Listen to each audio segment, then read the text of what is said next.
Leaving no one behind is a central promise of the 2030 Agenda for Sustainable Development. For many persons with disabilities, especially in the rural areas, the situation happens where indeed they are left behind. Access to initiatives to help improve their livelihoods are quite often missing. យើងលើកកម្ពស់ការចូលរួមប្រកបដោយអត្ថន័យខ្លឹមសាររបស់ប្រជាជនតាមរយៈការពង្រឹងភាពអង្អាចការកសាងជំនាញផ្សេងៗការផ្ដល់ឱកាសឲ្យនឹងធនធានដើម្បីឲ្យពួកគាត់អាចចូលរួមបានពេញលេញនៅក្នុងការអភិវឌ្ឍសហគមន៍ក៏ដូចជាកម្រិតជីវភាពគ្រួសាររបស់ពួកគាត់ Our graduation-based social protection program is one initiative that aims to address this. Through a mixture of cash transfers and asset transfers, combined with education and training, so combined with training on life skills, for example, and technical training, the program aims to bring people out of poverty. ដូច្នេះហើយយើងបានធ្វើការសហការយ៉ាងស្និទ្ធស្នាលជាមួយអាជ្ញាធរមូលដ្ឋានក៏ដូចជាជនបង្គោលនៅតាមខេត្តគោលដៅលើយ៉ាងណាដើម្បីឲ្យយើងអាចធ្វើការគាំទ្រជូនដល់ពួកគាត់ឲ្យបានទាន់ពេលវេលាហើយយើងក៏បានចូលរួមចំណែកជាមួយអាជ្ញាធរពាក់ព័ន្ធហើយក៏ដូចជាក្រុមជនបង្គោលរបស់យើងនៅក្នុងការកំណត់ជ្រើសរើសក្រុមគ្រួសារដែលងាយរងគ្រោះទៅតាមលក្ខណៈវិនិច្ឆ័យរបស់យើងលើយ៉ាងណាដើម្បីធានាតម្លាភាពនៅក្នុងការជ្រើសរើសហើយក៏ដូចជាបង្កើននៃប្រសិទ្ធភាពនៅក្នុងការគាំទ្ររបស់ពួកគាត់ឲ្យបានកាន់តែប្រសើរឡើងនៅពេលណាដែលយើងអនុវត្តគម្រោងតទៅថ្ងៃមុខទៀត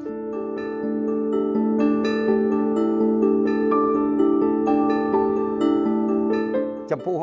លក្ខណៈវិនិច្ឆ័យដែលយើងជ្រើសរើសហ្នឹងគឺយើងផ្ដោតទៅលើជនមានពិការភាពដោយសារក្របមាននឹងជាតិទុះផ្សេងៗគាត់មានការលំបាកក្នុងគ្រួសារមានបានក្រីក្រហើយលំបាកជាក់ស្ដែងក្នុងគ្រួសារគាត់មានឆន្ទៈក្នុងការចូលរួមក្នុងគម្រោងមុននឹងឈានដល់ដំណាក់កាលផ្ដល់ទុនគាត់នេះគឺយើង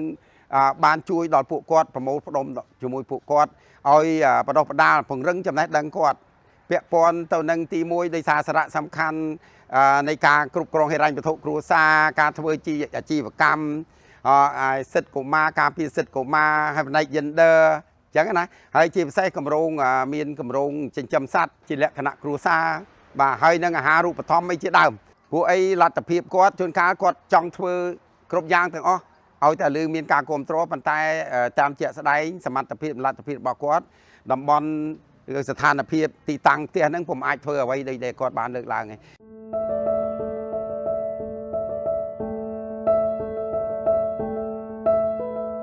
ហើយខ្ញុំនៅនេះផ្ទះនេះក៏មិនមែនផ្ទះខ្ញុំ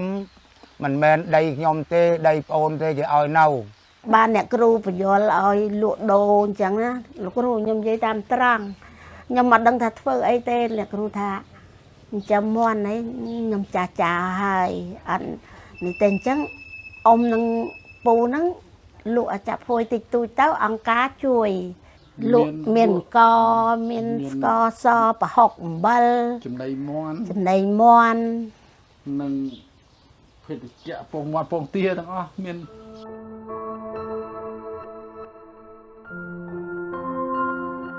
ពីមុនមកវាឲ្យមហាបបាក់ខ្ញុំដើរធ្វើខ្ញុំគេឈូសឈើឈូសអីគ្រូឈូសគ្រឿងផ្ទះគេធ្វើផ្ទះអីគេជួលយើងទៅបណ្ដោយពីមុនមកខ្ញុំចាំតាំងបុរាណរបានឲ្យស៊ីក៏ស៊ីទៅ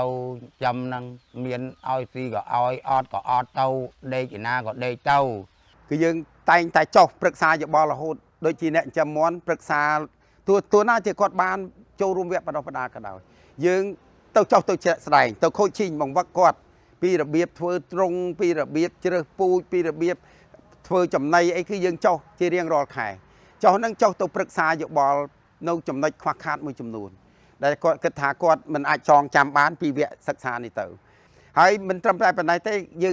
យើងគិតពីរឿងទីផ្សារគាត់ដែរកាលណាគាត់គិតក្នុងទីផ្សារជួយគិតពីទីផ្សាររបស់គាត់ហ្នឹងហើយជួកុំឲ្យផលិតផលគាត់ដែលផលិតបានហើយ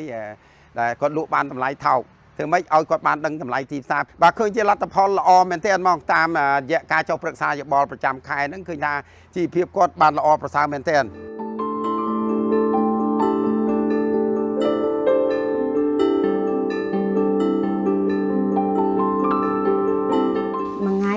ការ8 10ម៉ឺនទៅ20ម៉ឺន